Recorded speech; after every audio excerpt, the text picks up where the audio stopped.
Good afternoon बेटे।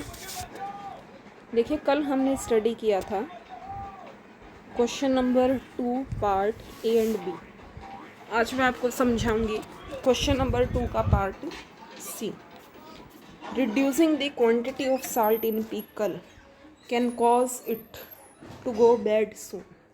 मान लीजिए अचार के अंदर आपने नमक की मात्रा क्या कर दी है, कम कर दी है, तो उससे आप ये देखते हो जो अचार है वो बहुत जल्दी ख़राब हो जाता है। ठीक है, तो आपको ये बताना है इसका रीज़न क्या है। Salt help in removing water from pickle, मतलब जो नमक है उसका काम क्या है, पानी को दूर कर देता है अचार में से। और जैसे ही आपको पता होगा अचार हम डालते हैं ना, तो कुछ दिनों के बाद उसको 1-2 दिन के बाद वो पानी छोड़ जाता है, पानी हो जाता है। तो जैसे ही मतलब नमक आपने डाला तो उसने पानी को क्या कर दिया, रिमूव कर दिया। Means it help in preservation of pickle over a long duration. तो अचार जो है वो काफ़ी लंबे समय के लिए सुरक्षित रहा।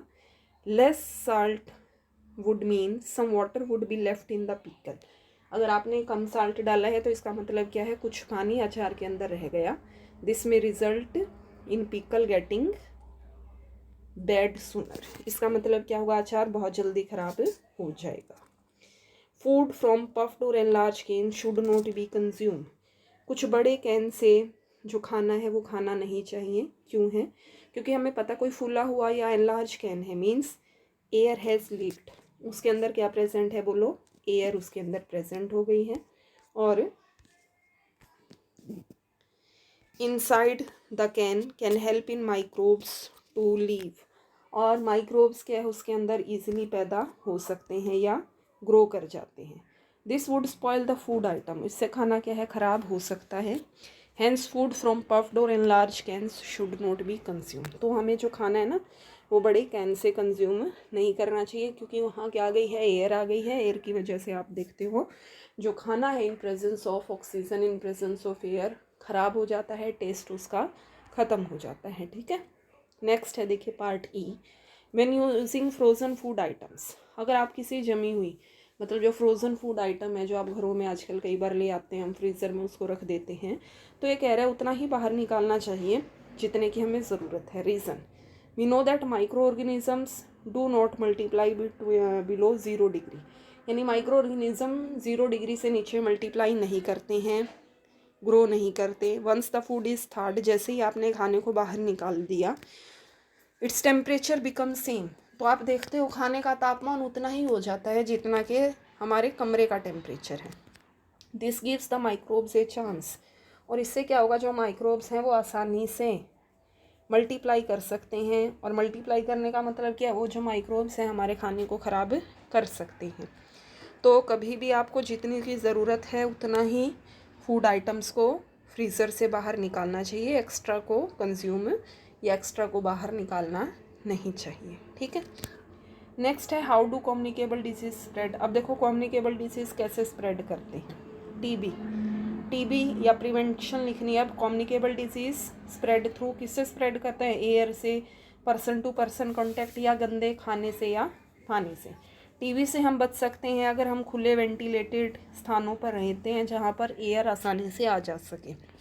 एथलीट्स फुट, अगर किसी को मतलब कहीं पर आप देखते हो ना किसी को कोई दाद हो जाता है तो उससे आप कैसे बचाव कर सकते हो, आपने पैरों को साफ़ करके, सॉक्स को साफ़ करके या जूतों को साफ़ करके रेगुलरली अगर आप इसको साफ़ करते हैं तो आपको कोई दाद नहीं होता। कोलेरा से अगर आप मतलब अवॉइड ईटिंग, बाहर का खाना, गंदा खाना खाने से या पानी पीने से बच सकते हो, तो आप कोलेरा से भी आसानी से बच सकते हो। ठीक है, पैथोजेंस क्या होते हैं, देखिए what are pathogens.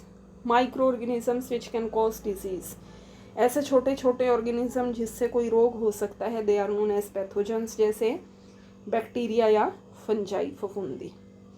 Fifth question है मोहन बोट समोसा। मोहन ने ना समोसे लिए, कहाँ से लिए, एक जो सड़क के किनारे रेडी वाला होता है, और उसको खा लिया।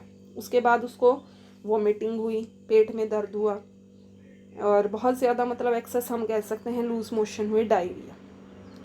क्या हुआ एक्चुअली उसको, this could have happen due to food poisoning. ठीक है, फूड पॉइजनिंग हुई है उसे। और फूड पॉइजनिंग से कैसे बचाव कर सकता है वो, bye avoiding eating food from road side vendor, मतलब सड़क किनारे जो रेडी वाले होते हैं ना, उनसे खाना खाने से बचाव करना चाहिए। विच डिजीज, कौन सा रोग हो सकता है इससे देखिए। Ramu drinks water from a nearby lake, क्या हो सकता है गंदा पानी पीने से? Cholera. Ashu does not bath, Ashu हर रोज नहाता नहीं है, क्या हो सकता है उससे? रिंग वोम हो सकता है, हम डिस्कस कर चुके हैं। पुलकित को एक इन्फेक्टेड स्ट्रीट डॉग ने काट लिया, तो उससे हो सकता है उसको रेबीज।